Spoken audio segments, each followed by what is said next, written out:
Hey guys, Julian Lallo here, Melbourne-based photographer, and in this video I'm going to take you behind the scenes on my very first portrait shoot using the FujiFilm X100V.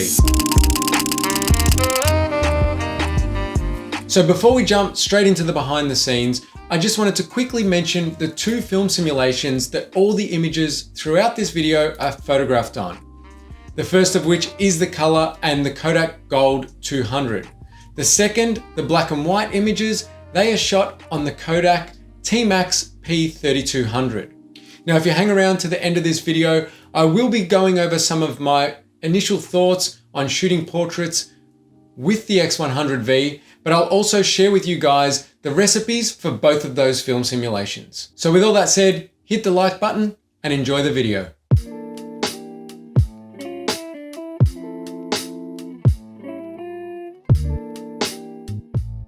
Come out that way a little bit. That way, half a step, that's it. Too good. All right, hold up, just gonna get this in color. Shit, man, wait till you see these. Yeah, hold right there. I'll just get a few without the car, I think.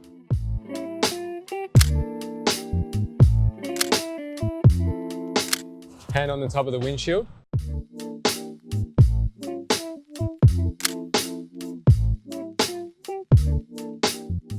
Oh yeah, hold that.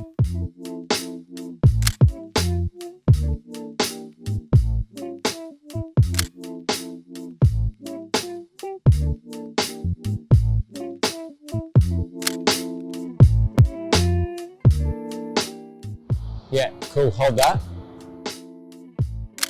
Yeah, look straight into me. Yeah, cool. Try one, can you do one like leaning forward onto yourself, put your feet more even and like leaning onto your knees so you're... And then I'm going to switch it up and put it back to color, still shooting black and white.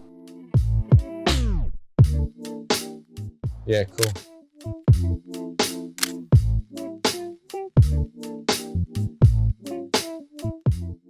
Yeah, cool, man.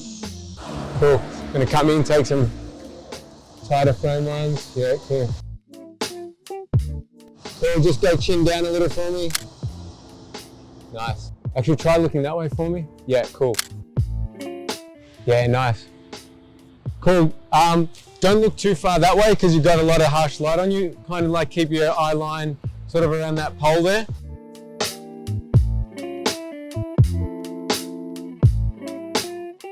Yeah, that's cool.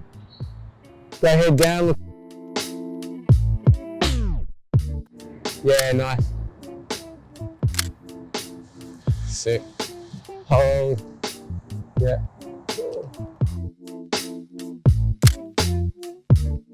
I might try that black and white. Yep. Same sort of thing? Yeah, let's do the same sort of thing. Maybe come out a little bit off the... Yeah. Yeah, cool.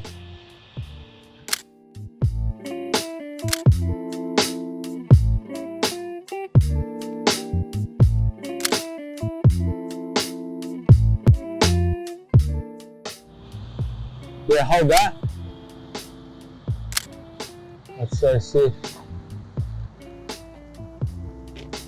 Cool, cool, hold that, hold that. Yeah, nice. Let's get a wide shot.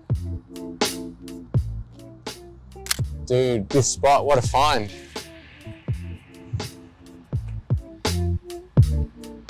Oh, fuck yeah, dude. So I hope you enjoyed that behind the scenes with model Nami and the X100V. If you are on Instagram, make sure you go show Nami some love. I'll leave his Instagram handle and link in the description down below. Now moving on to the X100V and my initial thoughts on shooting portraits with it, I wanted to start off with the focal length.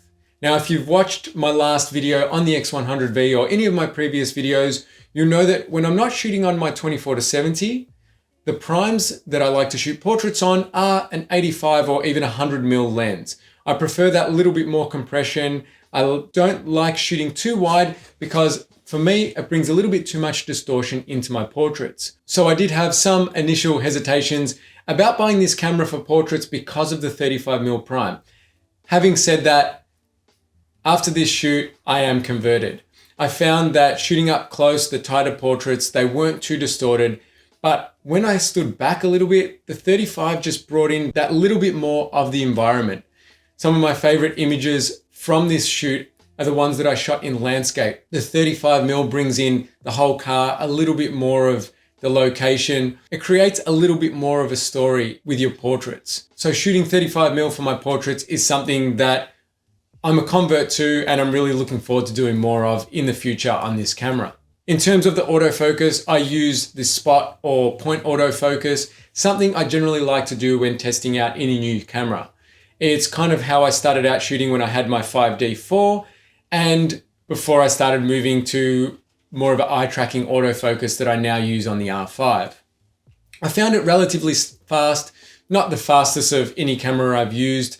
It was a little clunky moving it around with the joystick, so that was a little bit slow for me, as was the autofocus when shooting with the harsh backlit lighting. Having said that, this is something that I find even my R5 and L series lenses struggle with from time to time, so not a huge negative of the autofocusing system.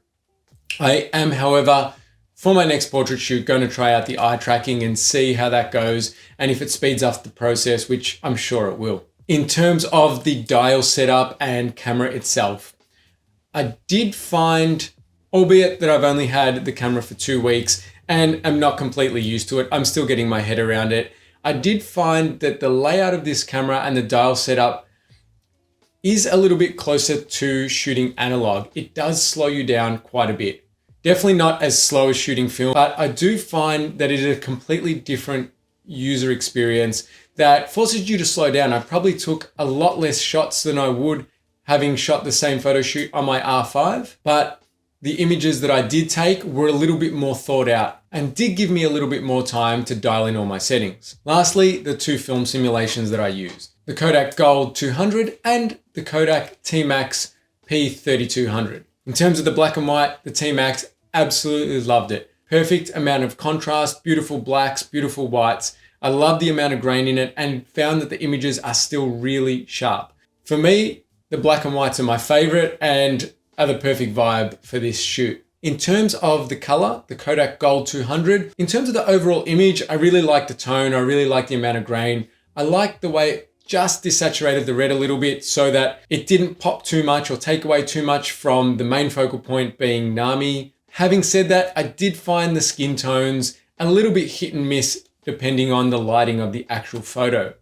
So this is something I do want to have a look for. I do want to find another color film simulation that I think suits my preference for portraits a little bit more, gives me a little bit of a nicer skin tone. So if you do know of any film simulations or any simulations that you're using, any recipes that you're using to shoot portraits with, please let me know down in the comments below because I'd love to test them out. So with all that said, I hope you enjoyed this behind the scenes of my first portrait shoot with the X100V. If you did enjoy it, help me out with a like and subscribe. And as always, thank you for pressing play.